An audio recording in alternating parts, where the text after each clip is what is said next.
Singularity. My name is Nicola, and you're watching Singularity FM, the place where we interview the future. If you guys enjoy this show, you can help me make it better in two ways. One, you can go to iTunes and write a brief review for my show, or two, you can actually become a patron via the recently launched Patreon campaign by going to patreon.com/SingularityFM. Today, my guest on the show is the legendary head of the legendary MIT Media Lab. So, Joi Ito, welcome to Singularity FM. Hi, thank you for having me today. Fantastic, Joi. I've been, working on this interview for a while now. So I read your book, Whiplash, or I should say I listened to it as an audiobook and I browsed through it. I read your thesis draft that you sent me, and I probably watched 15 hours of videos and interviews with you as a preparation for this. So I've been looking for this so much. But for some of our audience who may not be familiar with who you are and what you do, can you please introduce yourself in a couple of words? It's hard in a couple of words, but I'm currently at MIT at the Media Lab, but this is in the last 7 years. And before that, I was very involved in the development of the internet, running an ISP, running Creative Commons. And most of my background actually is in internet entrepreneurship and venture investing. So if I force you to pick a single word, would that be an entrepreneur that describes you best, or what? I think it's an entrepreneurial activist. Or Timothy Leary used to use the term performing philosopher. I think other people have described the category of what I do as publicly intellectual work. So some variation of that, but it's the application of ideas to try to change things. I love Timothy Leary too, but I do like your version better for yourself. I mean, what did you say? Entrepreneurial activist. Activist, yeah. I think that's really unique and memorable. So, and I think that fits you very well. I just made that up. I'm going to start using it. Well, that's the whole point of conversations like this, right? This is what Socrates was all about, to create a symposium where each of us discovers something new, something fresh, right? So I'm very happy if this interview helped me be a midwife to you discovering that you are the entrepreneurial activist that you are. That's a great start, by the way.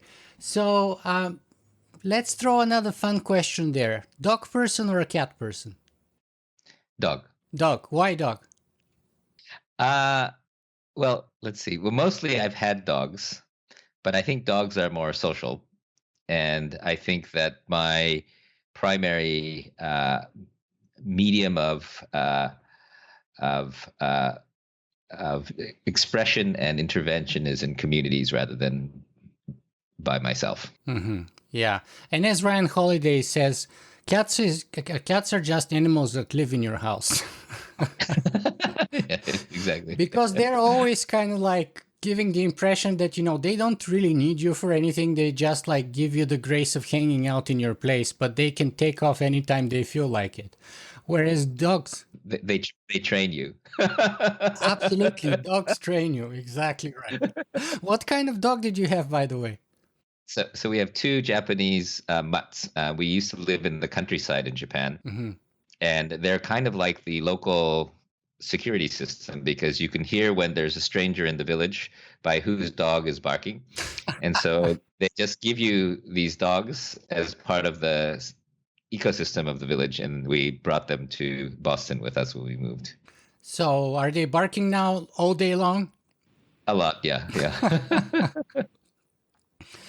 Okay, so tell me how someone who gets kicked out of kindergarten then becomes a DJ in the south side of Chicago nightclub, and then eventually drops out of college 2, maybe even 3 times, ends up becoming a head of a major part of one of the most sort of impressive educational institutions from around the world.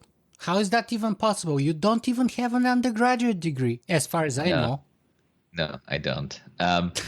It's a long story. I think I never thought I would be in an academic institution, and the Media Lab was going through a fairly extensive search trying to find a new director. And originally, I knew Nicholas Negroponte, the founder, and I knew some people who were on the search committee. But when I sent Nicholas my CV and he realized I hadn't graduated from college, he first said, "Oh, this isn't going to work, so don't, we won't formally put you in." But then after, I guess, several hundred uh, going through all the applicants, they ran out without finding anybody. And so they decided to change the criteria and had me come back in.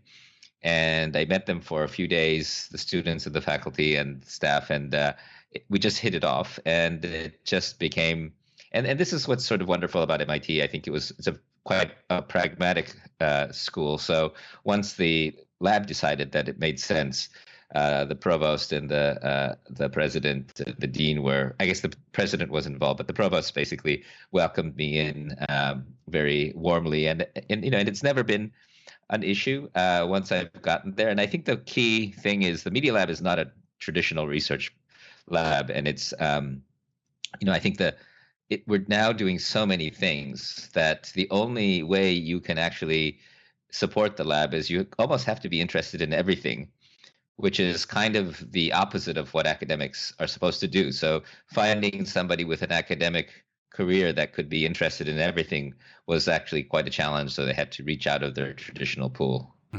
This is one of the reasons, by the way, why I never did a PhD, is because I was like interested in everything. But I can't remember whose quote it was, but somebody said that a person who follows their own curiosity is always interested in everything.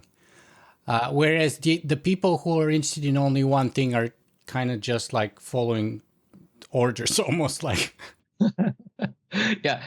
Yeah, I think as you mentioned, I'm now working on a PhD, but it's very hard because the PhD is a PhD about how you can be interested in everything. And so, but you can kind of try to get there. You're a philosopher, and I think there's a interesting history of science and a philosophy around how knowledge and disciplines get created and how they're centered around communities. And so as somebody who enjoys thinking about communities, I've been trying to figure out, and this I won't complete in the PhD, but it will begin this exploration. What is the architecture and the values of a community that has a way to think about things very broadly but still rigorously? That's, I think, our challenge at the Media Lab. We're going to talk about your thesis a bit later on, and I have a Okay. copy of it right here next to me. But let me ask you before that, why did you feel, or did you feel compelled in any way because of that lack of previous degree to do? Why do a PhD now? Yeah, I was working on, and I also dropped out of several PhD. I dropped out of a DBA. And how can you even do one if you didn't even do an undergrad? Like, how is that even possible? But I think in Europe and in the US, they have not. I'm sorry, not in the US, but in Europe and in Japan, they have a peculiar category of PhD called a thesis PhD, where you present a thesis, basically the dissertation draft. They admit you, and then you do the defense first, and then the dissertation is really about the work you've done in your life and how that represents and proves your contribution based on your thesis. So it's different from a traditional one. And I got to the point where I'd been thinking about the Media Lab and its context within academia for the last 7 years, and I realized that what I was doing was trying to put together all of these things. And the PhD format isn't the best, but it's a decent format. And I had two things. I think my students, many of them are PhD students, and so going through the process and sort of getting an understanding of what they're going through. And I thought theoretically that was true, but as I did the dissertation, I realized it was factually correct, that it was something that you really don't understand unless you try to do it. And then I think the other thing is my advisor that I had been working with at Keio University, Jun Murai, who's the father of the Japanese internet. He's going to retire eventually, and so he said you should do this before I retire. So those are the two things. Wow. Yeah, because it's funny how you have PhD students that you teach, and yet you don't even have an undergraduate degree. That's phenomenal. But let me ask you this. Who was the person who had the biggest impact on your life? I was very, I think the thing that, so I'm very lucky. I think most people who are successful are lucky. I don't think you could be successful without a lot of luck. And if I had to pick the thing that I was lucky about, is I had the luck of meeting some very important to me mentors along the way at kind of appropriate moments. And so I think the first person who really uh, influenced me was my father's professor, Dr. Fukui, who was he won a Nobel Prize in chemistry. But he in Japan, you're very narrow. So if you're a chemist, you're only supposed to talk about chemistry. But he had, in the 60s, was talking about hydrogen economy and solar, and he had views on poverty, and so as a 13-year-old, he would sit with me for hours talking to me about chaos and about, actually, he was the one that suggested that you can't upload the brain to a computer when I was 13. So in the early 80s, I was so excited about computers.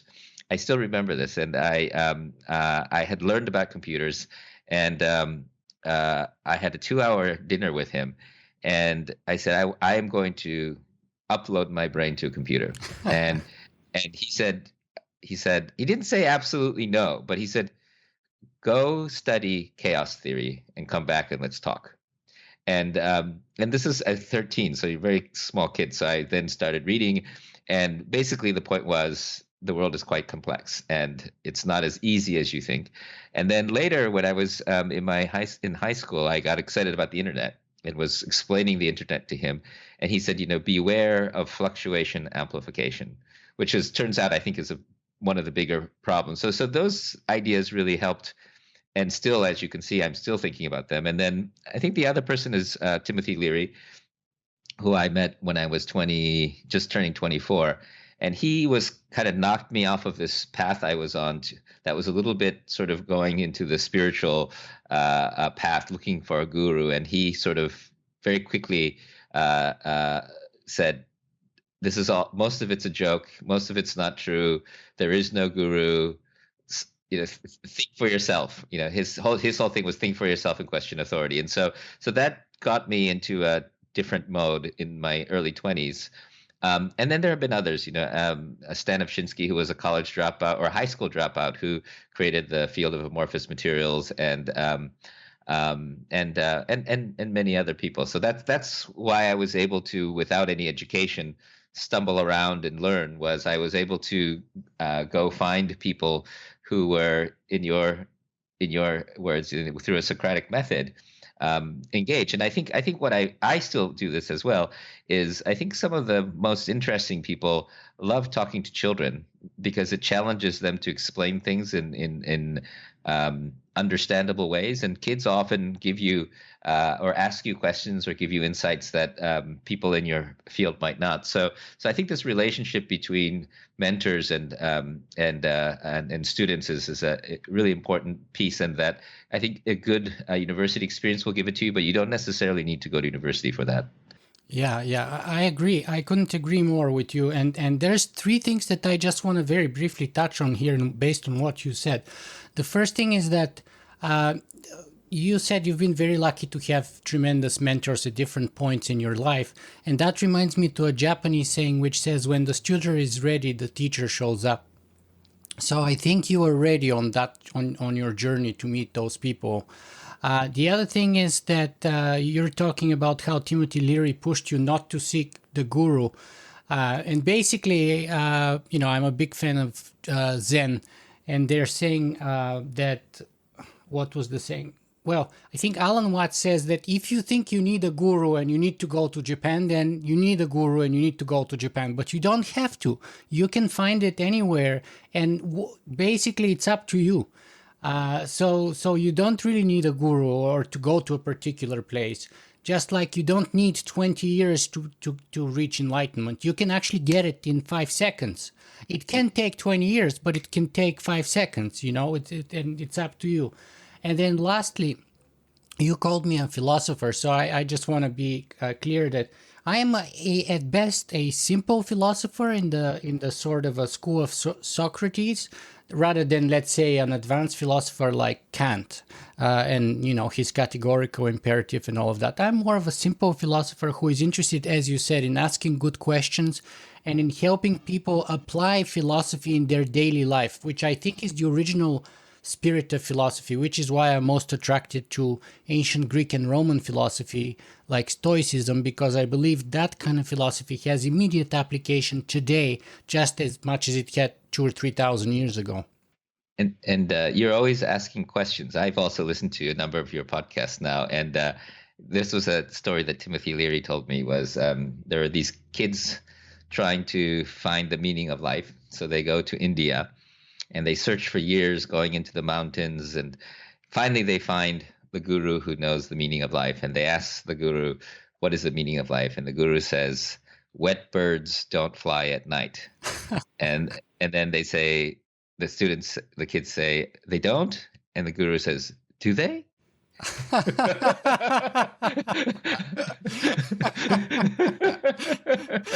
That's brilliant. That's typical Zen.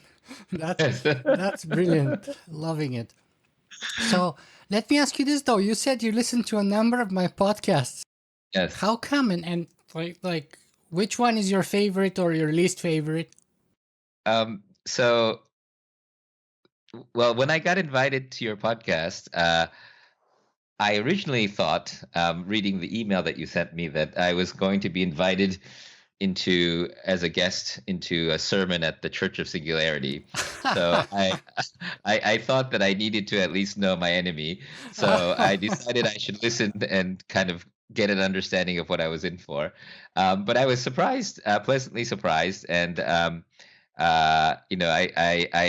you were first of all very focused on ethics, which I think is important, and I'm very interested to find the things we disagree on, because it seems like there's more agreement than I imagined. And I can't remember his name now. It was an Indian doc guy who had Amish Patel. That was the April Fool's joke. Yeah, was it actually a joke, the whole thing? It was an April Fool's. Oh! It was very funny. I thought that was very funny. But in terms of the serious ones, I'm trying to remember. I listened to. Well, I really liked your manifesto, so that helped me get a sense of. I think your thinking more than anything else on how you approached it. I also listened to one where you were talking to a nano physicist that worked in nanotech, and it was interesting because it actually triggered some. So we have a group at the Media Lab called Synthetic Neurobiology, where we're doing nano level visualization, but also perturbing neurons. And really trying to get to the simulation idea, and he was bringing up this idea of the randomness of quantum mechanics, and how the idea that the brain can be reduced into a mechanical simulation he thought was just impossible from a physics perspective. And I can have there's an unpublished work, so it's been mentioned in conferences, but it's still not published. But we're starting to see some really interesting order and coordination in layers that we can't understand. And so there's this very interesting sort of stuff that, as you start to tease into some of these questions about simulations and chaos and randomness, and I heard that in a couple. So I skimmed a few of the podcasts and listened to a few all the way through. So, but those were some of the memorable moments. Well, thank you very much. I really, really appreciate that. And I have to admit, as the name suggests, I did start like basically a Singularity fanboy, but that was 10 years ago. And in my journey, as I've been asking these questions and kind of trying to keep what, Zen Buddhists say called beginner's mind, I've kind of started to sort of distance myself, especially from the labels now, singularitarian and transhumanist. I really don't like those labels anymore. And I think you actually took one of your interviewees to task as the same guy for using those interchangeably. Um, but can I the question I wanted to ask you is what is your definition of the sort of values of the singularity movement and the transhumanist movement? Because I use the word singularitarian in my paper, and I'm pointing to a particular belief system, but I wanted to make sure that we're talking about the same thing. Right. Yeah. So I was going to get into that a little bit later about your views on the singularity, but that's okay. Let me answer your question now. So my take is a little bit different. So first of all, my definition of the singularity divides into two of the main sort of camps. One is the so-called the event horizon definition, where our ability to model and predict the future basically falls apart. So I think that currently where we're at right now, given the exponential technology and disruptive change that we're witnessing everywhere, our ability to predict how governance would look like in 20 or 30 years, how the family would look, how society would look, how our economic system, how religions would respond to this, how the law and politics and culture would respond to all of this, basically falls apart. Like, I don't believe we can predict what will happen in 30 or 40 years and how those things would pan out. Just like we could predict, for example, in the 1800s or let's say the 1200s, we could predict that the 1300s would not be too much different, perhaps. So that's one of the part of the definition, my definition of singularity. And the other part is basically the moment when machines become smarter than humans. Those are my definitions, basically. And as far as transhumanism goes, to me, and another reason why I don't like the term transhumanism is that I think it's the nature of humanity to transcend our biological limitations from the get-go. Basically, whether we have fire, whether we have clothes or not, whether we have glasses, everything is helping us transcend our limitations. And so I don't see there's a particular line in the sand beyond which you stop being human and you become transhuman per se, right? So in a way, being transhuman is kind of being human. That's what we've always done, right? Which is why I think I'd rather usually just call it human. But the idea of transhumanism is that basically science and technology help us overcome our biological limitations. Can I poke two questions back? Of course, of course. So, because singularity often talks about the exponential growth as the primary driver of this, and it's also tends to be normative, that it's a good thing. Right, right. Which is one of my problems with the singularity. My argument is that we don't know, that it could be a good thing, but it could be a bad. Could be a bad. Okay. And I feel like the complexity is part of the reason you can't predict the future, not just because it's going up so fast. And it feels like Absolutely. that the sort of measurable exponential growth, which is tied to people's addiction to wealth, I think makes singularity to me feel like the bubble that will never end and that will bring abundance. And to me, complexity doesn't necessarily bring abundance. And I think in one of the I think, for instance, in Peter Diamandis, who's he's a friend, but he, even on the website, it says the abundance that will finally feed all men, women, and children on Earth. Well, we have enough food for all men and women and children on Earth. It's not distributed properly, Absolutely. and the distribution problem is a complex system problem, not an abundance problem. And so Exactly. My concern is, and for systems dynamics, I mean, exponential growth is things like cancer are exponential, and so exponential is usually a bad thing. It's only a good thing. Absolutely. Is dangerous. And so my concern with singularity and with the transhumanist movement,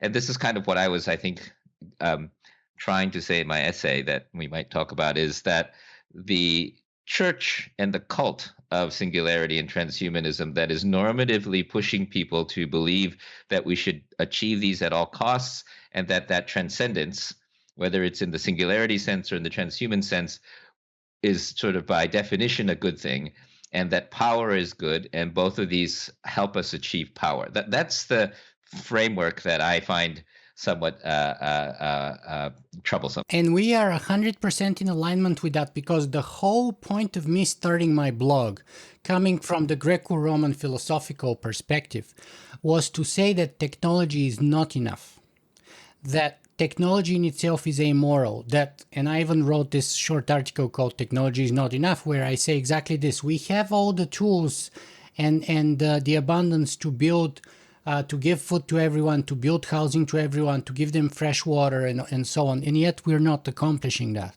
right? So it's not a matter of abundance or technology only, right? Technology is not enough. There's a lot more other things that we need to figure out. And one of those, I say, is ethics, or ethics is probably the broader envelope which encompasses all of those other things. And that's where I saw my sort of calling, my fitting in the whole grander scheme of things, is to bring in that conversation, because when I started this 10 years ago, I thought it was lacking. And I believe, by the way, to this day, that it still lacks, especially in Silicon Valley, by the way, where people tend to be sort of techno-utopian and you know, people say I'm kind of very negative in that sense, and maybe they're right. But on the other hand, they have the positive bias where you see everything in black and white, sort of money or not money, growth or no growth, kind of simple measurements, which I don't believe GDP or decrease or increase, which I don't believe capture properly where we're headed, what our current situation is, and whether that's a good thing or a bad thing. So I think it takes a lot more sophistication, and we got to go a lot deeper to get to the core. And I believe that the Socratic method of investigation can help us get there, by the way, which is why I've been doing what I'm doing, and I've been asking the questions that I've been asking now for 10 years. But let me go back on topic here, because we kind of digressed to me, whereas this conversation is about you. Because you see, I'm just the sort of the starting point, but I want to be the midwife to my audience giving birth to their own ideas. And so today is about you and your ideas and your work. It's not about me. So let me ask you this. What's your biggest dream? My biggest dream. I think my dream is, so I don't have traditional goal-like dreams, because I'm much more of I think a process-oriented person than I am a goal-oriented person. So I think my dream is that I am able to continue to feel like I'm flourishing and meeting interesting people and contributing to the system in an appropriate way. And I think it's tricky because the words here are very difficult, and it gets into the substance of our conversation, I think. But I think the idea of making the world a better place, it's for who at what time scale, you know. And some moments when I'm meditating and thinking about the universe, I think in very long time scales beyond human beings, and I think about what my ideas and what I will be in that context. And then when I'm with my, you know, newborn 11-month-old child, I'm very in the moment thinking about her well-being. But I think, you know, the I guess so my happiness is really to be able to think across scales and to feel like I'm having a thoughtful and an integrated relationship with everything around me. Mm-hmm. Fantastic. And you said that you meditate. Do you do that often? Yeah, I do it often, and I teach a class called Self-Awareness, or it's actually called Principles of Awareness, with Tenzin Priyadarshi, who is a Buddhist monk. And we start every class with 20 minutes of silence, and we require all the students to meditate and sleep 7 hours a day. Yesterday, we had somebody come in and teach Qigong. And so, especially during the semesters where I'm teaching it, which is a spring semester, I'm quite diligent about meditating every day. And then throughout the year, I meditate, but I'm not nearly as disciplined about it. But I meditate quite frequently. Yes. Wow, you make me want to go back to school, to your school, to the MIT Media Lab anyway. Um, so why do you meditate? Are you religious in any way? I'm not religious in any normal way. I think my family is Shinto, which is a polytheist, nature-oriented belief system, and uh, but I believe that there is a part of the world that's unknowable. And while I'm a big fan of the scientific method and falsifiable claims, I also think that the ability for us to tap into things that we can't yet explain is an important thing to cultivate. And I think you start with self-awareness. I think the contemplative side, both of any system, I think is important. And I think meditation is a great way to get that self-awareness. I also think intrinsic motivation is very important. And I think that being self-aware helps you both sort out all the motivations that you have and to develop a stable intrinsic motivation, which I think also helps stabilize both your. So, as a student of Buddhism, you must know this, but there's a great book called Destructive Emotions, where it's a Western psychologist talking to the Dalai Lama, and it's interesting because the Buddhists view destructive emotions like anxiety or fear very similarly to misunderstanding or cognitive failure as impairments to seeing the truth. And for me, meditation, whether we're dealing with emotions or thinking about ideas, it's all a way to try to get you closer to what might be true nature or the truth. And so I think meditation is a very good way to clear your mind and to become aware of biases, whether they're emotional or cognitive. And I think that helps you be much more centered, whether we're talking about philosophy or we're talking about our relationship to money. Yeah, which is why I usually try to put a couple minutes of meditation before each of my interviews, by the way. But you mentioned the Western kind of fear in that book. Let me ask you this. So, do you have a biggest fear by any chance? um I used to have more fears. I don't think I have a so I think we have first order, second order, third order wants and fears. So maybe you want Oreos right now. That may be a first order want, but you have another part of you that wants to not want Oreos right now, and then you have another part somewhere which is what you want. And so I think it depends on what level you were at the moment. So Really zoomed out, like let's say some people fear, the communists are taking over, or we're becoming more communist as a system, or other fear that Trump is becoming unhinged, as one of the guests on my show said, or others fear nuclear war. Elon Musk fears artificial intelligence, just like, by the way, Nick Bostrom or Dr. Stephen Hawking. So in that sense.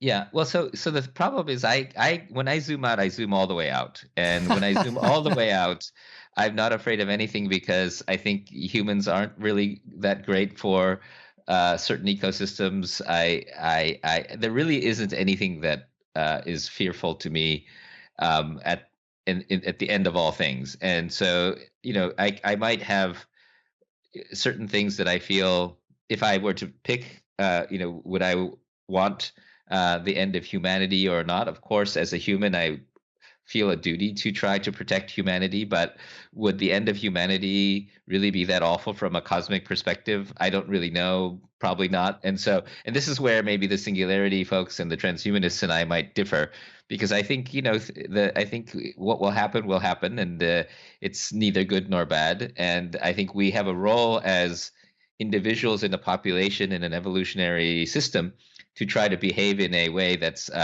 consistent with our programming, and so it's natural to have certain fears, natural not to want to jump in front of a car, it's natural to want to save humanity, and it's natural to try to protect and support the communities that we are in. But I don't view them so much as fears, and I think of them more as I think I have a sensibility and a taste of how I would like my environment to be in, and I will nudge that environment in that direction, which tends to be ethical, inclusive,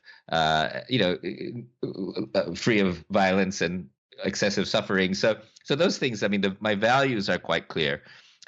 Are your values therefore Shinto and or slash Buddhist in that way, in terms of their origin?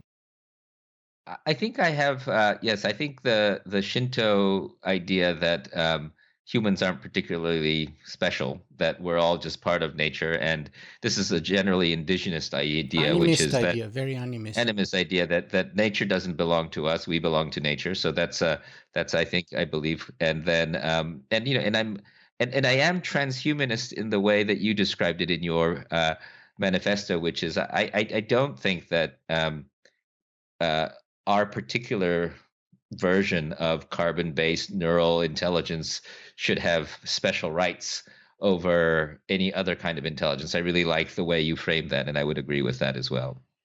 Thank you, that's fantastic. Let me see if I can shift the question a little bit more to the core of what you are and what you do. What are the biggest problems that humanity is facing today, in your view?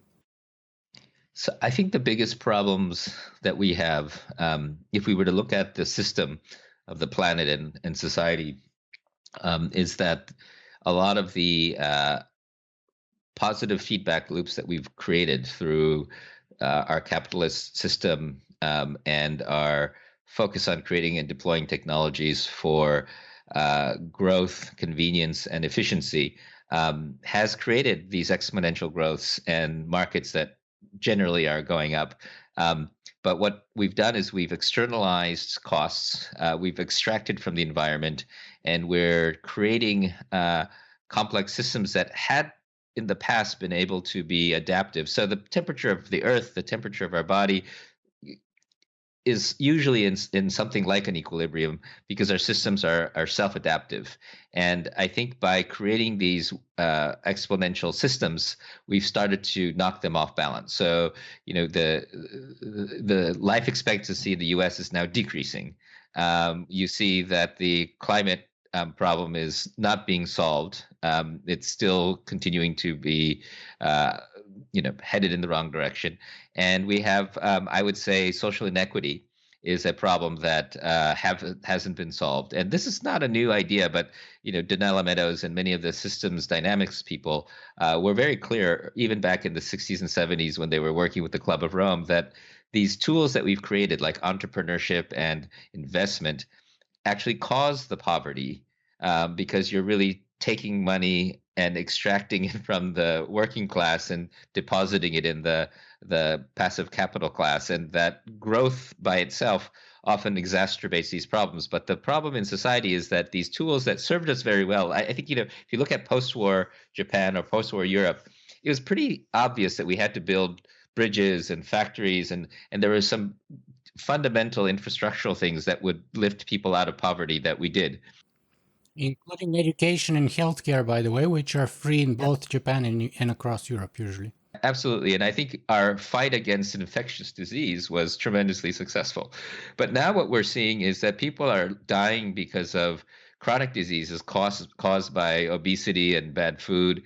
And, and so all of the convenience that we built, all of the, driving around and, and the abundance of calories and all the things that helped us extend life actually are starting to hurt us. And so I think that the way that you intervene in a complex system like society or markets or climate, it's a very different approach than intervening in a orderly system, a predictable system.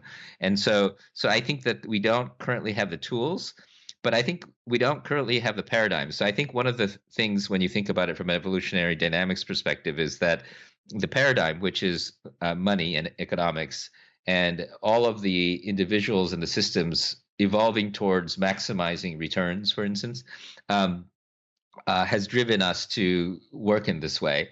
And they've locked us in a kind of a global prisoner's dilemma where each of us is pursuing their optimum strategy, but that leads to a suboptimum equilibrium. That's right. And what's interesting when you talk to people like Martin Novak from the program of evolutionary dynamics is that he shows that actually cooperation is a fundamental feature in evolution.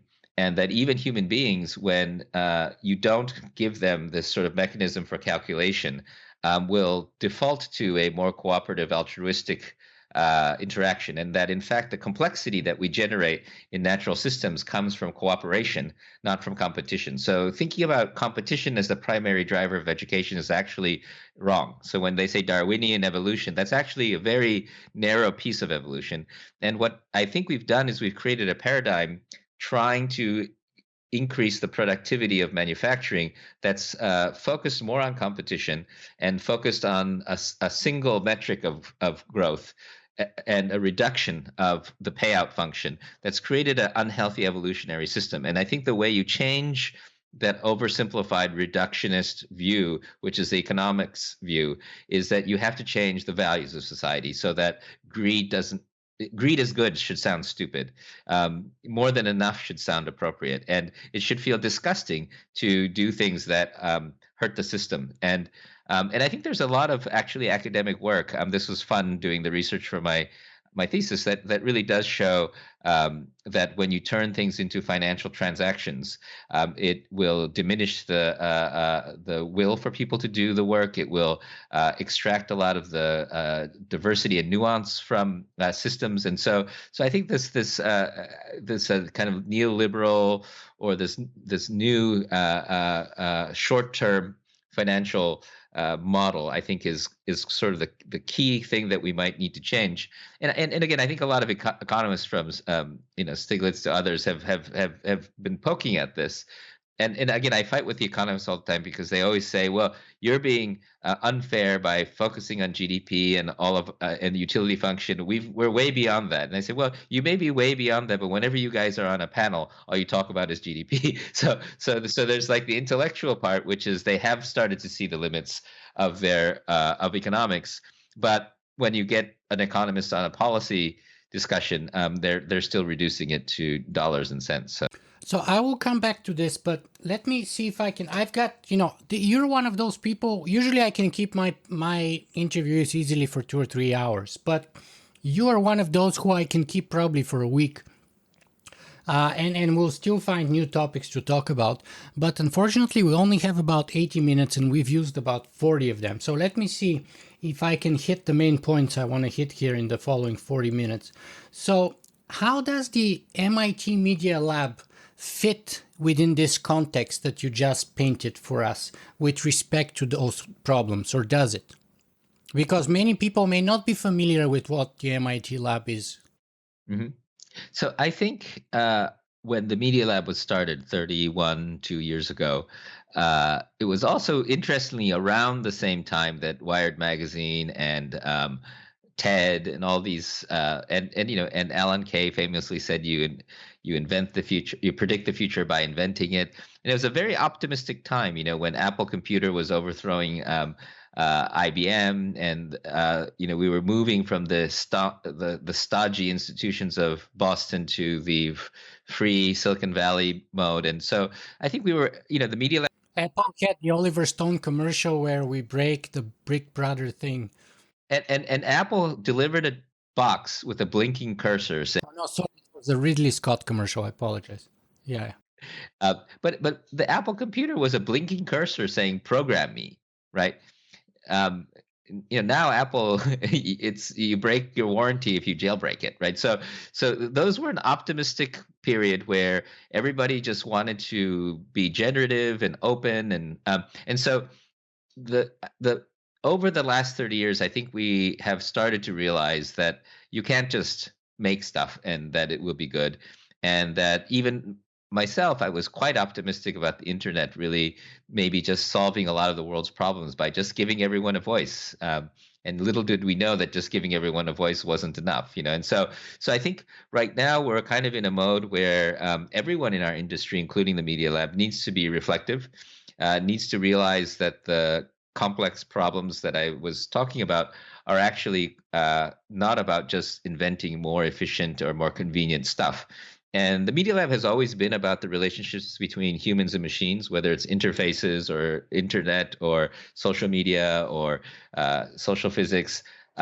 But I think what we're realizing is that that relationship now has to include a lot more of the philosophy, the social sciences, the humanities, to try to build up a framework of coevolution where we have a reasonable and sensible system so that we're not creating these out of control feedback systems.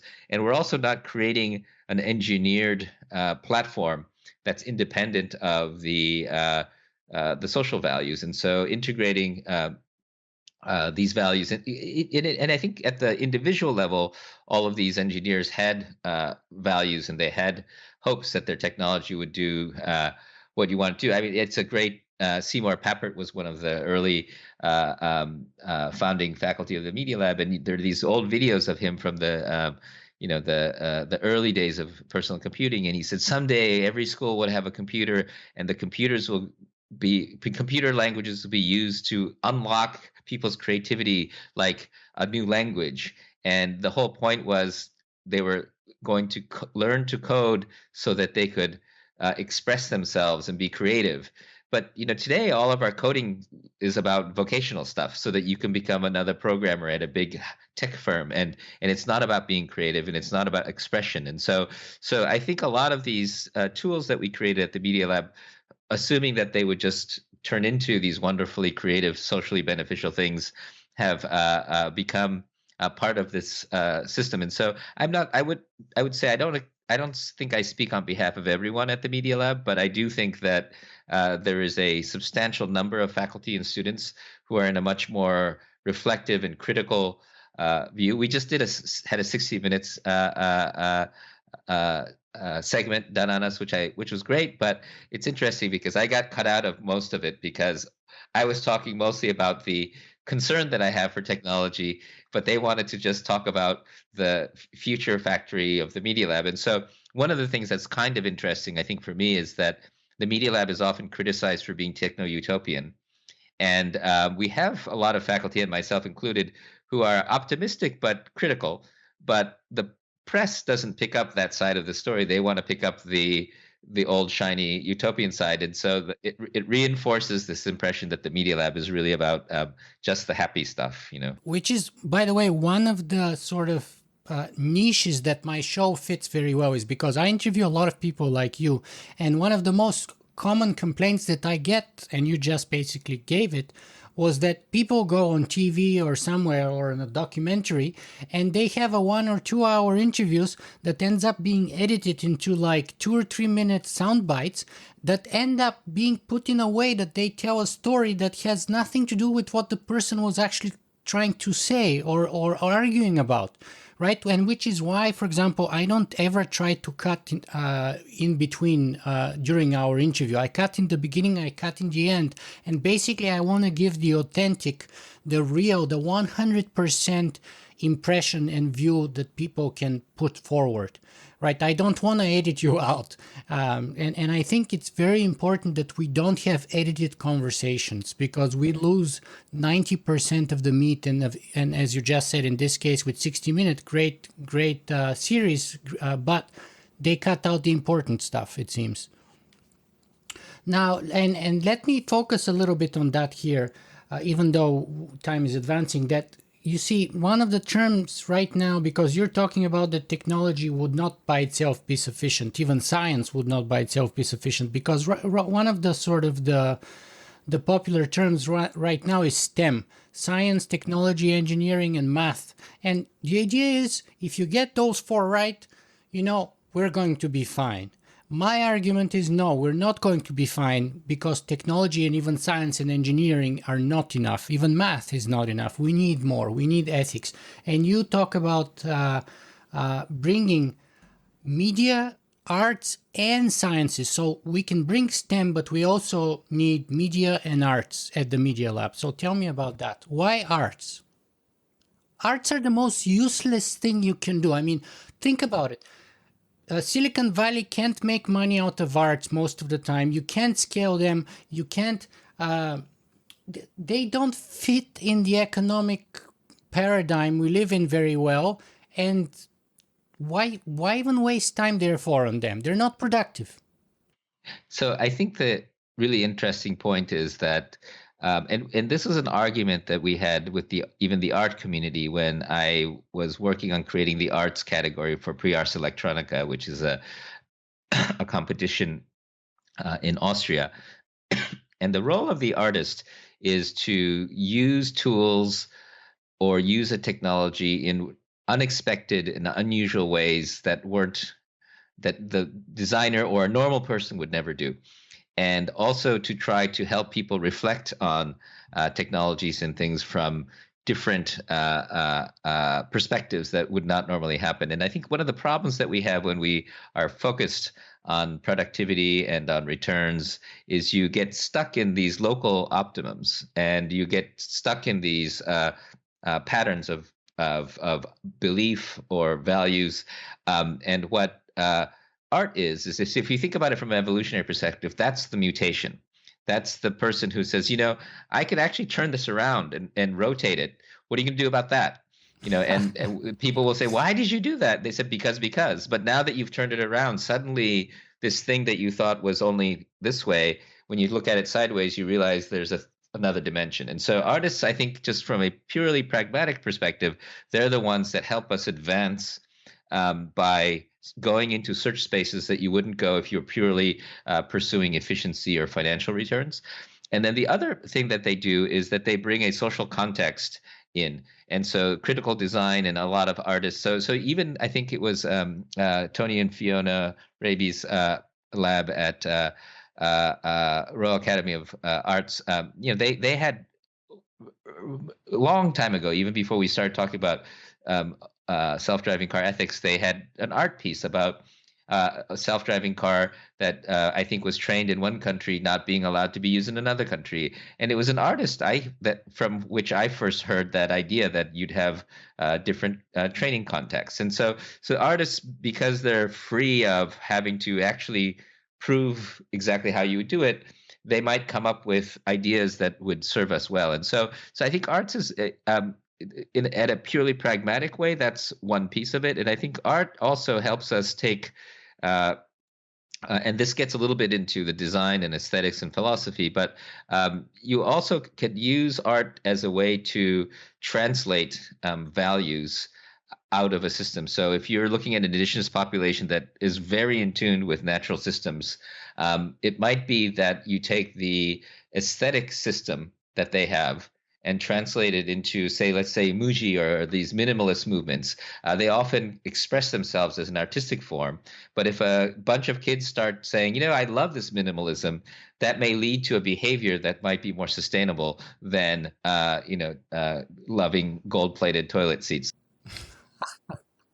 So that also is that the artistic aesthetic thing can have an impact. And then and I think the last thing I'll say is that if you have a new set of values like the hippie movement, and you want to push out the whole earth movement, often music, fashion, and arts is a good way to get a global movement to kind of synchronize around values than an argument or a formula or some kind of system, because I think an artistic system gets more directly into is a better medium for spreading ideas. That's right. Which is why humor and music are so powerful. Much more, I see that in my podcast. It's much harder to convince somebody to change their mind logically, as opposed to if you use music or humor, because then you can actually go through the fortress of their defenses.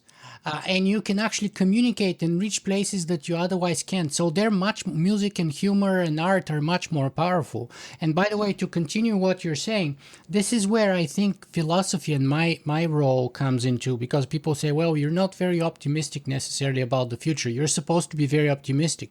And my answer is usually, my job is not to be so optimistic. My job is to be like a gadfly. My job is, and this is where art, I think, fits too with what you're saying, is that Artists and philosophers should provoke, should surprise, should push us in different directions. They should not just toe the line and support necessarily what you're just doing, because this is how you push the envelope, how you break the mold, and how you reach new places and have breakthroughs and paradigm shifts and all of that. So I absolutely love what you're saying. Now, we're running out of time, so let me quickly switch our focus here to your utterly phenomenal book, which is called Whiplash. And I love the design. It's so brilliantly designed with black and white highlights here, and every chapter starts in like this very cool way. I absolutely love the font and everything. It's very, very well designed. Speaking of design, this is a masterpiece, I think. So tell me, what's the thesis of your book, Whiplash? So the thesis of my book is that the internet and computers and Moore's law has substantially lowered the cost of innovation and the cost of collaboration and other things going down, and it's created a system that has pushed innovation to the edges, and has increased speed and complexity. So it's similar to the part of the singularity argument, and the book really goes through many different categories of fields, from biology to cryptocurrency to the development of hardware, and tries to give some principles for people who are trying to adapt to this new environment, principles that they can use as a way to think about how to survive or to flourish in this new environment. So it's kind of a matrix where I have 9 principles, and then I have narratives across different industries to try to illustrate those. Mm-hmm. And I would recommend people check it out because I think it's excellent. But let me see if I can sum this up. I think what you're saying is basically that technology has outpaced, or that's the premise, I think, of the book anyway, that technology has outpaced our ability to understand it. And then you provide a framework consisting of those 9 principles which help us understand it, or have the best possible way, if not to control, to sort of nudge sort of direction towards the best possible outcomes that we can hope for, I think. So is that, first of all, a good way to put it? I think that's, yes, I think that's appropriate, yeah. Okay, so when did this happen, and what are the costs to this happening, by the way, if that's the case then? Yeah, so I think it's continuing to happen. It's a trend that started with, I think, so that's in a way a singularity of the reason why I'm asking is because in a way this is the one of the definitions of a singularity that I was talking about, like beyond which our ability to understand it basically and therefore predict the future falls apart. Yeah. So I do agree with you on. That's the event horizon. We are, if what you say is true, we are now at that event horizon then. Yes. I guess though the reason, so to me, when I hear singularity, I think more about this curve asymptote. So somehow the word to me is connected with the exponential. Right. Forget the cause. That, like, this is the cause. I'm just saying you're claiming it's complexity that's bringing us there, and that's okay. Yeah, and I think I would suggest that depending on the scale, there has always been an unknowability and a complexity and an unpredictability. So so I think you always have these sandwiches. At some ultimate layer, it's probably almost known, and at geological scales, it sort of is somewhat unpredictable. But then in shorter scales, it's like at an annual scale, it's pretty predictable. I would say that human civilization and society has become quite unpredictable, as you say, and continues to become so. But at other scales, it's probably hasn't changed a whole lot. But from the perspective of most of the people who would read the book, the world has changed, and this horizon where and I think that again, depending on the field and depending on the time scale, it's still predictable in certain ways. And I think my point, and one of my principles, which was one of my favorites. We dropped it from the book, and we actually might put it in the next one. Is learning over education, which is Right. that learning is what you do for yourself, and education is what other people do to you. And I think one of the things is that since the world is continuing to change, you have to continue to learn. And so I think that the idea that so I guess I look at it less as kind of a event horizon or some sort of dot of singularity, and think of it more as a ever increasing complexity that challenges us to be more humble about what we think we can control. Mm-hmm. Very interesting. So the last principle that you talk about, number 9, is systems over objects. And we touched a little bit on that when you talked about capitalism, right? So talk to me just a little bit more, because this is the core of my criticism to institutions such as Singularity University in particular, or Silicon Valley in general, even that, they claim to be new and this and that, but basically they're just perpetuating and recreating arguably the best parts of the old system. And so in a way they're recreating it rather than changing it or even evolving it. And therefore, they're not necessarily the future, or they're not open-ended towards the future, because they just want to copy and paste the present of the current system, and how that system then has certain particular kind of systemic failures, systemic structures that lead to certain particular systemic outcomes that cannot be changed unless you actually change the system. This basically has been the gist of one of my arguments against them. Yeah, that's right. I think that I think there are a lot of people in Silicon Valley who are systems thinkers to the extent that it's a part of the strategy, but they are all individuals in a system and objects in a system rather than being part of the system. And being part of the system is interesting because it's a very humble participant, like a citizen in a government or individual in an ecosystem. So, we often say you're not stuck in traffic, you are traffic. and the idea is that I think a lot of these companies think about themselves versus the system, and their self is this kind of object oriented thing, and they think they're unique, which is why they call themselves unicorns. That's a good point. Yeah, right, they see themselves as totally outside of the system. I'm different, I'm a unicorn, for God's sake. How could you compare me to this? That's right. And that's and even as a community, they're somewhat untethered from the local government and untethered from the rest of the world. And so I don't think they like to think about themselves as a humble participant in a system.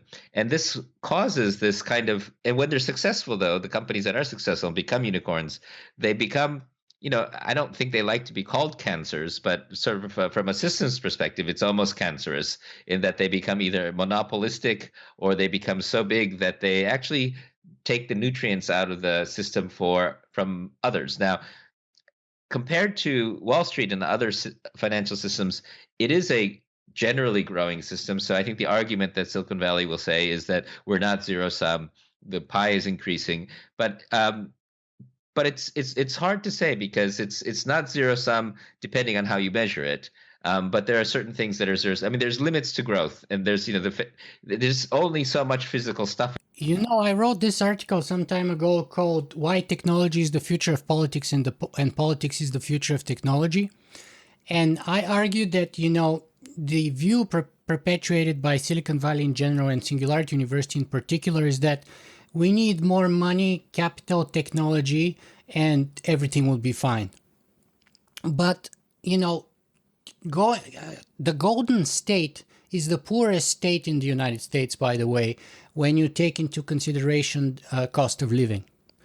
And if you go to other places, and so Silicon Valley has the highest conglomeration of capital and technology in the world, and yet when you go downtown San Francisco or Los Angeles or some other places, me and my wife were driving through California, as Canadians, we were kind of shocked by the levels of poverty that was on display everywhere. I mean, mass shocking poverty everywhere that you couldn't escape, downtown Los Angeles or San Francisco. And as a Canadian, that kind of shocks me. And so if you come to Canada, we have less capital and less technology, but you don't have that much poverty on display. You go to Scandinavia, even less capital and less technology, and yet a lot less. So therefore, it's very obvious, at least to me, that it's not the solution is not technology and capital. The solution is something else that lacks there. And it's at the system level, and therefore, if you're looking at system, it's kind of a cultural / political / social / ideological or philosophical level, if you will. No, I totally agree, and I think I think the other risk is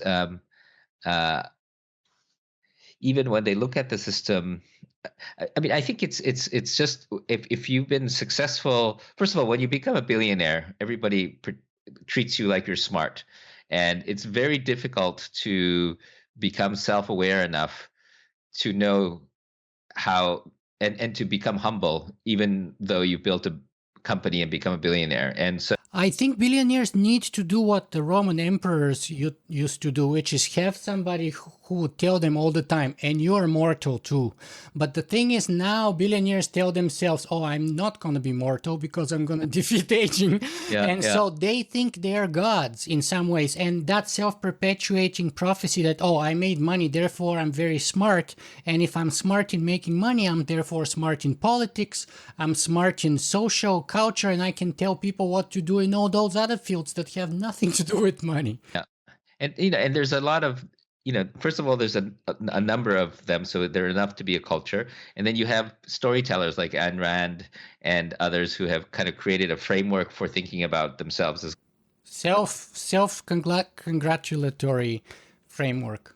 And some of them are quite smart, but I think the problem is that even if you're super smart, even if they were, let's say, geniuses, I think that you can't, from a perch on top, actually understand the complexity of the world and actually intervene in a appropriate way. Many of them are geniuses, but and let me just be totally undiplomatic here and tell you one of the lessons I've learned after interviewing 230 of the smartest people around the world, and that's probably not a good thing, but I've learned that genius and stupidity are roommates, and they reside under the same roof.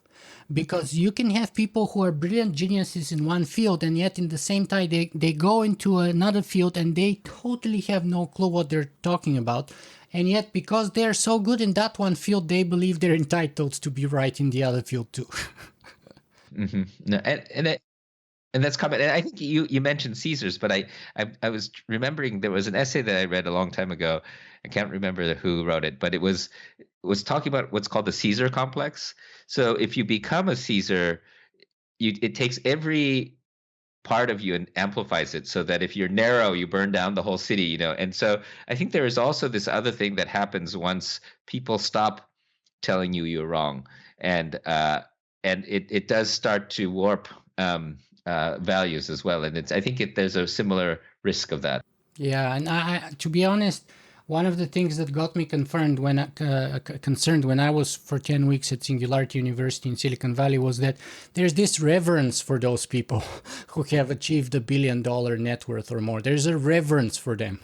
And we fail to see them as human beings quite often because you see they have $1 billion or something. And my impression was that they do stupid stuff all the time. Some of it very, very stupid, actually, and dangerous, actually. But we're really running out of time. So let me ask you here. We have about 12 minutes. Let me ask you here. What's the biggest lesson from your book, Whiplash, so that then we can switch and talk about your thesis? Yeah, I think the biggest lesson from my book is I think the biggest lesson from my book is probably the principle that I have is that I like is compasses over maps, or it's similar to the things around emergence, but it's this idea that you should have a compass heading, a trajectory, but once that's strong, and that could be values or it could be a process, you need to be very agile. And then there's a principle, pull over push, but pulling things from the network as you need them. And I think focusing less on planning and more on values, ethics, and a sensibility actually is a fairly decent way to survive in a system where, as you said, predictability is no longer an easy thing to achieve. And when you were talking about local optimization, it reminded me actually that we are kind of in this planetary prisoner's dilemma where all those companies and billionaires are optimizing locally very efficiently and effectively at the local scale. So they reach maximum efficiency, but that leads to a global disequilibrium or suboptimum outcome at the global scale, hence the global prisoner's dilemma. And the only way is, just like in the prisoner's dilemma, the two prisoners must stop to compete against each other and start instead to cooperate. The same thing to me seems right now at the planetary level that we must get to. Now, okay, so let's talk about your upcoming PhD thesis that I had a little preview at here, called The Practice of Change. Fantastic work. I think in some ways it's pushing the envelope way beyond Whiplash, actually.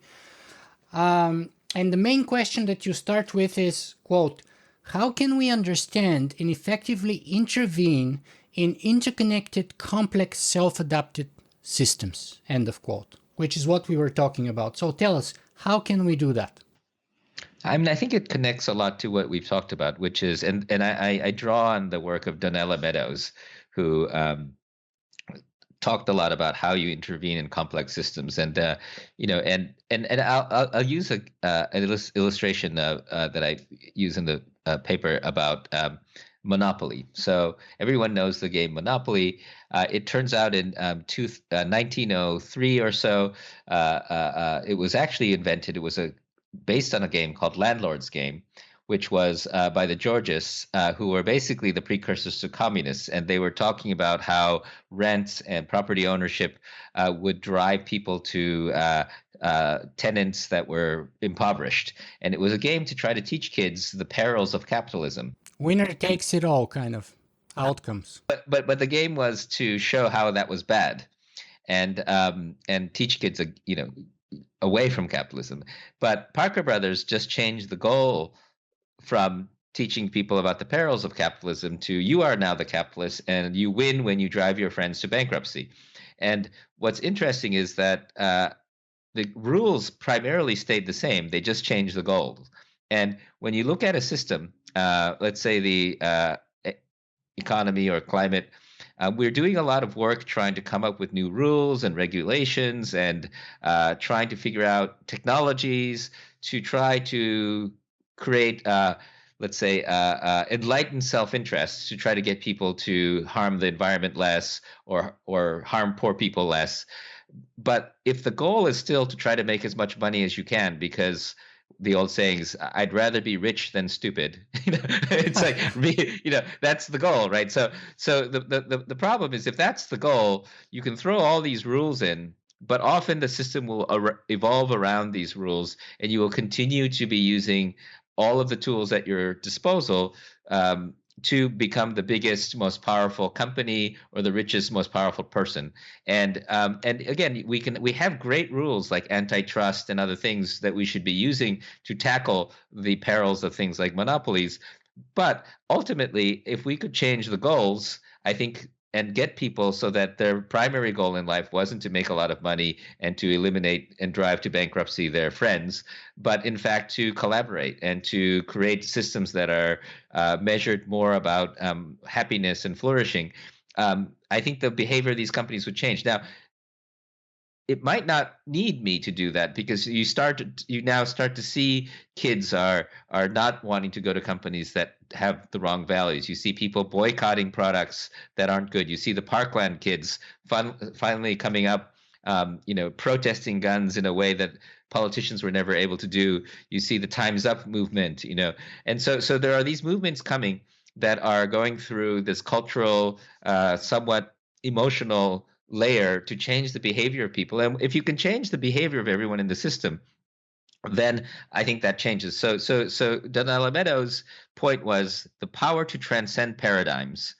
And one paradigm is the paradigm of economic measurement, which drives an evolutionary dynamics towards the focusing on financial returns as a primary measure, which pushes towards competition, extraction, and exploitation.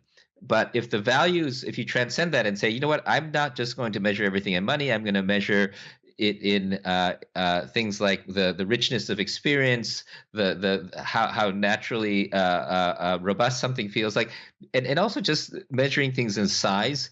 So having a family twice as large doesn't make you happier. Having so I think there are a lot of things that we already know don't actually make you happier if you have more of. And then there are other things also, which is translating everything to money. So the economists would have us believe that through a utility function, everything can be calculated as money.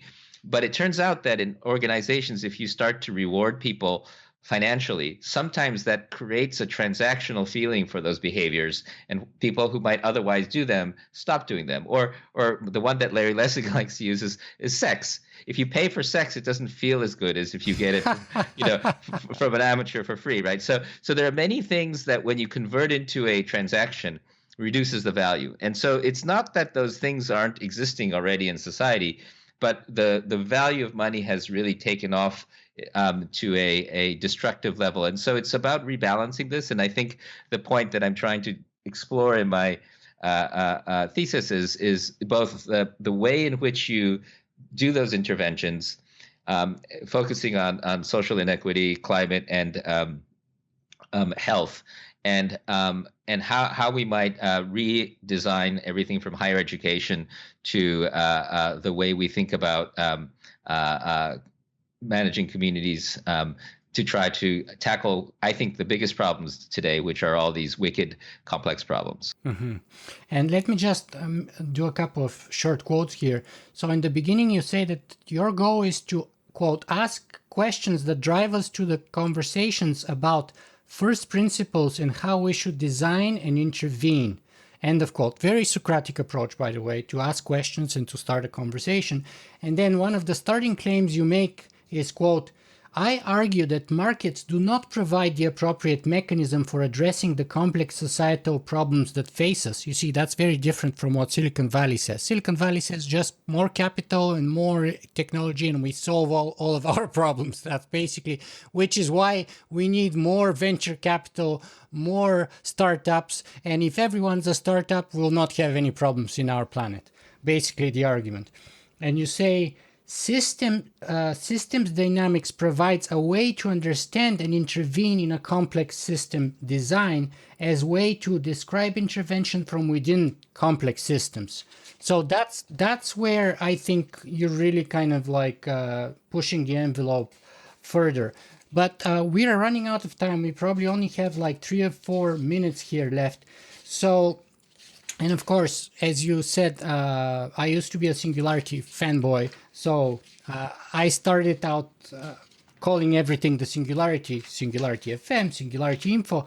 Let me read perhaps a very long quote from your thesis here, which talks about your position on the Singularity, because I think it may be the most time efficient way to share your view with our audience, which is, it goes like this, quote, the new species of Silicon Valley mega companies which engage in the machines of bits are developed and run in great part by people who believe in a new religion, Singularity. The new religion is not a fundamental change in the paradigm, which is exactly my point, but rather the natural evolution of the worship of exponential growth applied to modern computation and science. The asymptote of the exponential growth of computational power is artificial intelligence. The notion of singularity, that AI with its exponential growth would supersede humans and that everything we have done until now is insignificant, is a religion created by people who have experience of using computation to solve problems hitherto considered impossibly complex for machines. They have found the perfect partner in digital computation, a knowable, controllable system of thinking and creating with rapidly increasing ability to harness and process complexity and bestowing wealth and power on those who have mastered it. In Silicon Valley, the combination of groupthink and the financial success of this cult of technology has created a positive feedback system that has almost no capacity for regulating itself because it receives scant negative feedback, while many holding these beliefs would resist having them compared to a religion, instead arguing that their ideas are science and evidence-based. Those who embrace singularity engaged in quite a bit of arm-waving and make leaps of faith based more on trajectories that ground truths to explain their ultimate visions. And then you go on to say that, but if modern corporations are a precursor to our transcendence, the singularitarian view that with more computing and biohacking we will somehow solve all the world's problems, or that the singularity will solve us, seems hopelessly naive. Mhm. Who said that? That sounds great. How do you unpack this for us in a minute or two? Well, I would love to hear if you disagree and what your criticism would be. Well, to be honest with you, I don't. I love it. It's kind of what I've been about for 10 years now, which is the modus operandi, the core of my argument. Technology is not enough. Capitalism is not enough. Silicon Valley is not enough. In fact, I've gotten so extreme, maybe, that now I'm concerned that Silicon Valley may not save the world, but may actually end up destroying it. I mean, look at Facebook, Cambridge Analytica. The other day, I was interviewing a great, brilliant young mathematician who started two companies who are a lot more capable than Cambridge Analytica.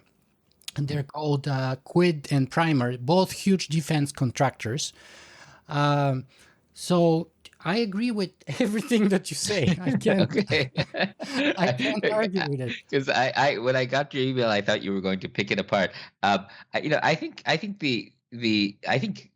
would finish by actually saying that I think you have a tremendously important role. I think the people who are taking your path, starting as fanboys and going into the science and starting to think about systems. I started out also, I was mentioned at the beginning of the interview, my first dream was to upload my brain, and that's where it started, and I think that anyone who's excited about the future of humanity and science gets this very optimistic view, especially if you read science fiction and things like that. But then the reality of the world hits you. And I think this moment when the reality of the world hits you, and this is where meditation and other things are important. First, you have to have the moral stamina to not be freaked out and still be happy and optimistic. But you also then embark on a mission to try to subvert this, growth-oriented trajectory. And I think that your role, as well as my role as part of a science and technology institution, is to try to bring a sensibility of, and regulation has this kind of legal word, but it also has a much better biological systems word. So, when you upregulate and downregulate your hormones, it's to try to make you happy, and it's try to make you appropriate. And when you are unable to regulate yourself, you get fevers and you get cancer. And so regulation is not a bad thing. And I think that you want systems that self-regulate. Otherwise, they basically go into some sort of extinction-like path. And so I think, so anyways, I think that if we can figure out an appropriate way to communicate with people, the risks of exponential thinking, and the way to regulate in a way that doesn't take away the flourishing, but that tries to make the system. And again, I think self-adaptive systems are also another important thing. So in the environment and the ecosystem in our body, there's no one in charge. The system adapts itself because it's robust. There's no messiah, there's no central planner, there's no unicorn that's figuring it all out. And that's a Soviet idea. And I think the idea that some central planner somewhere in Silicon Valley can control everything is actually we've kind of, especially in a complex system, isn't going to work. So you called Silicon Valley the Soviets. I love it. Loving it. That's a Soviet idea. Okay, we're behind schedule. So, but let me ask you two quick questions. Yeah. Where can people find more about Joi Ito? Okay, so that's easy. There's joi.ito.com, which is my website that has links to just about everything. I occasionally try to do videos and podcasts like you, so I'd love for people to look at those and, as you say, write reviews and things like that. But I'm publishing more in other ways to try to get to other channels. But my website has a link to everything, so that'd be great. I watched some of your episodes, and my favorite is the one with Seth Godin, by the way. Okay, it's fun. Who is amazing, even though you have many other great ones. And lastly, what do you want for our parting message to be today? After 85, 90 minutes with Joi Ito today, what's the most important thing that our audience should take away from you today?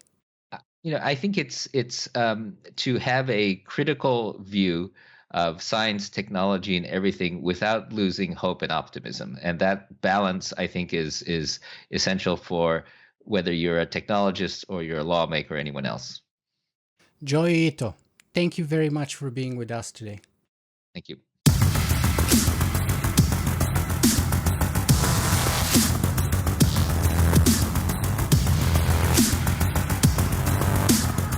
If you guys enjoyed this show, you can help me make it better in a couple of ways. You can go and write a review on iTunes, or you can simply make a donation.